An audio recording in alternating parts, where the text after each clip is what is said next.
دیکھیے گا علامہ شامی رحمۃ اللہ علیہ نے فتاوی شامی میں جلد 3 صفحہ 319 پر یہ فتویٰ لکھا ہے کہ صدقۃ الفطر کھجور، کشمش، جو، گیہوں یا آٹے اور ستو میں سے کسی ایک چیز کے ذریعے ہم ادا کر سکتے ہیں۔ اس کی تفصیل یہ لکھی ہے کہ اگر ہم کھجور، کشمش یا جو کے ذریعے اپنا صدقۃ الفطر ادا کریں گے تو 1 صاع یعنی 3.5 کلو ادا کریں گے، اور اگر ہم گیہوں یا آٹے اور ستو کے ذریعے ادا کریں گے تو نصف صاع یعنی 1 کلو 574 گرام اور 640 ملی گرام ادا کریں گے، تقریباً 1.25 کلو۔ یا فقہا نے لکھا ہے کہ مارکیٹ میں ان کی قیمت معلوم کر کے ہم درمیانی قیمت بھی ادا کر سکتے ہیں۔ یہ ہمیں اختیار ہے کہ ہمیں کس چیز کے ذریعے اپنا صدقۃ الفطر ادا کرنا ہے۔ چوتھا سوال یہ ہے کہ صدقۃ الفطر واجب کب ہوتا ہے؟ دیکھیے گا فتاوی ہندیہ میں جلد 1 صفحہ 192 پر اس سلسلے میں یہ فتویٰ لکھا ہے کہ صدقۃ الفطر کے واجب ہونے کا وقت عید الفطر کی صبح صادق ہے، یعنی جو شخص عید الفطر کے دن صبح صادق کے وقت میں نصاب کا مالک ہو تو اس انسان پر صدقۃ الفطر ادا کرنا لازم اور ضروری ہے۔ پانچواں سوال یہ ہے کہ کیا نابالغ بچے کی طرف سے بھی صدقۃ الفطر ادا کرنا لازم اور ضروری ہے؟ دیکھیے گا فتاوی تاتار خانیہ میں جلد 3 صفحہ 460 پر اس سلسلے میں یہ فتویٰ لکھا ہے کہ نابالغ بچہ اگر نصاب کا مالک ہے، یعنی اس کے پاس نصاب کے بقدر مال ہے، تو اس کے مال میں سے ہی صدقۃ الفطر نکالا جائے گا۔ لیکن اگر اس نابالغ بچے کے پاس نصاب کے بقدر مال نہیں ہے، وہ صاحب نصاب نہیں ہے، تو اب اس کی طرف سے اس کے باپ پر صدقۃ الفطر نکالنا لازم اور ضروری ہے۔ چھٹا سوال یہ ہے کہ کیا بیوی کا صدقۃ الفطر اس کے شوہر کے اوپر ادا کرنا لازم اور ضروری ہے؟ دیکھیے گا فتاوی شامی میں جلد 3 صفحہ 317 پر اس سلسلے میں یہ فتویٰ لکھا ہے کہ بیوی کا صدقۃ الفطر اس کے شوہر کے اوپر واجب اور ضروری نہیں ہے، لیکن اگر شوہر اپنی بیوی کی طرف سے صدقۃ الفطر ادا کر دے، چاہے بیوی کی اجازت سے ادا کرے یا بغیر اجازت کے ادا کرے، ہر صورت میں بیوی کا صدقۃ الفطر ادا ہو جائے گا۔ ساتواں سوال یہ ہے کہ صدقۃ الفطر کس انسان کو دینا چاہیے؟ دیکھیے گا فتاوی ہندیہ میں جلد 1 صفحہ 193 پر اس سلسلے میں یہ تفصیل لکھی ہے کہ جس انسان کو ہم شرعی طور پر زکوٰۃ کی رقم دے سکتے ہیں، اسی انسان کو ہم اپنا صدقۃ الفطر بھی دے سکتے ہیں، یعنی جو مسکین یا فقیر اور ضرورت مند صاحب نصاب نہ ہو، نصاب کے بقدر اس کے پاس مال موجود نہ ہو، اس کو ہم اپنا صدقۃ الفطر دے سکتے ہیں۔ اس سے شرعاً ہمارا صدقہ فطر ادا ہو جائے گا۔ آٹھواں سوال یہ ہے کہ کیا ایک ہی فقیر کو پورا صدقۃ الفطر دینا ضروری ہے یا کئی فقیروں کو تھوڑا تھوڑا کر کے ہم صدقۃ الفطر دے سکتے ہیں؟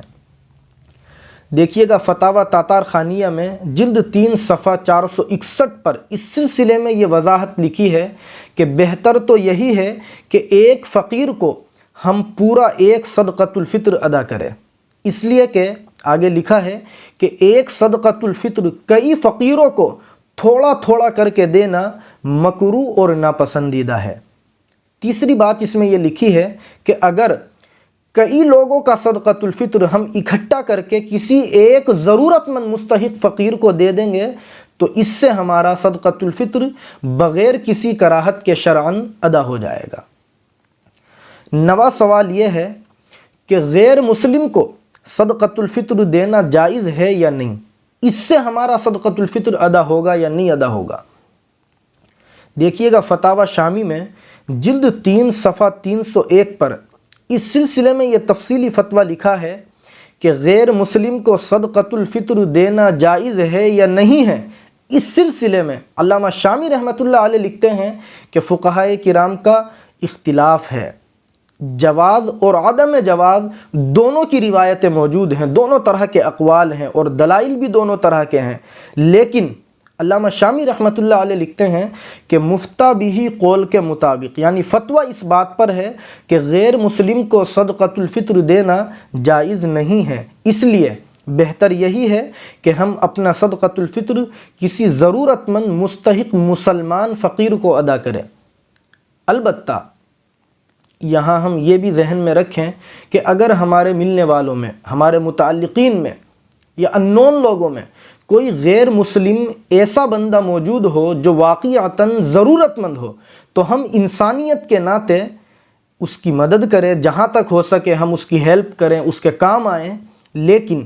اپنی زکوٰۃ اور اپنا صدقۃ الفطر اس کو ادا نہ کرے، ورنہ شرعاً ادا نہیں ہوگا۔ 10واں اور آخری سوال یہ ہے